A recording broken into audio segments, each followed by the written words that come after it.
మాకైతే స్పష్టమైన సమాచారం ఉంది.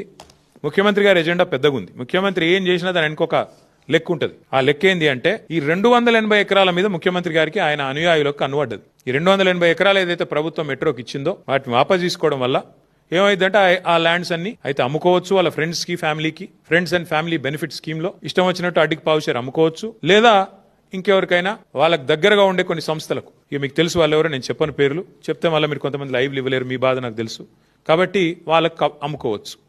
ఇది ఆయన ఎత్తుగడ. 280 ఎకరాలు ఇవాళ ఆ రకంగా అమ్ముకోవాలన్నది వారి ఆలోచన. అట్లాగే కొన్ని మాల్స్ ఉన్నాయి. ఇక ఆ మాల్స్ని ఏం చేస్తారో, వాటిని ఎవరెవరికి రాసుకుంటారో, అడ్డగోలు దోపిడీకి ఎట్లా తెరదీస్తారో మీరు చూస్తారు. 20 నెలల్లో ఒక ఇటుక పెట్టలేదు, ఒక యూరియా బస్తా ఇవ్వలేదు, కానీ 15,000 కోట్ల అప్పు మాత్రం మోస్తాం అని చెప్పి. ఇంకా విచిత్రం ఏంటంటే నాకు చాలా ఆశ్చర్యం అనిపించింది. చెప్పేటోళ్ళకి లేదు కానీ రాష్ట్రాలకు అయితే ఉండాలి కదా. ప్రభుత్వ చేతికి మెట్రో ఇన్ని రోజులు ప్రభుత్వం చేతిలో కాకపోతే ఎవరి చేతిలో ఉంది మెట్రో? కొద్ది రాసేటప్పుడు చూసుకొని ఆలోచించుకొని రాయాలి కదా. పీపీపీ అంటే ఏంటి? Public private partnership. Metro has always been with government. ఇప్పుడు ఓఆర్ఆర్ మీద ఎవడో పనికి మళ్ళీ రాస్తాడు, ఓఆర్ఆర్ ప్రైవేట్ వాళ్ళకి అమ్మేసిండ్రు.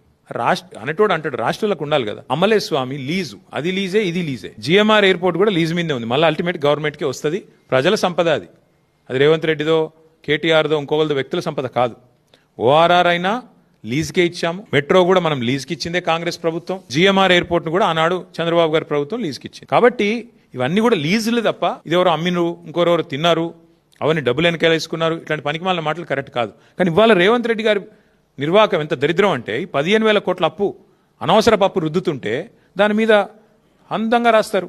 ఏమని? ఇదేదో మెట్రో తిరిగి స్వాధీనం చేసుకున్నది ప్రభుత్వం, ఇన్ని రోజులు ఏదో ప్రైవేట్ వ్యక్తుల చేతుల్లో ఉన్నట్టు. ఇంకా విచిత్రం ఏంటంటే ఈ ఎల్ఎన్టీ సంస్థను తెల్లారలేస్తే ముఖ్యమంత్రి గారు దునమాడుతుంటారు. మేడిగడ్డ ఇట్లా చేసినారు, అసలు నారాయణపేట, కొడంగల్కి వీళ్ళు పనికిరారు అని. మరి వాళ్ళే ఏఐసీసీ ఆఫీస్ కూడా కట్టిరు ఢిల్లీలో, ఎల్ఎన్టీ. అది తెలియదు పాపం ఆయనకి. డబ్బులు ఈయనే పంపిండు, కానీ పాపం పేమెంట్ ఎవరు చేసిండ్రో ఆయనకు తెలియదు.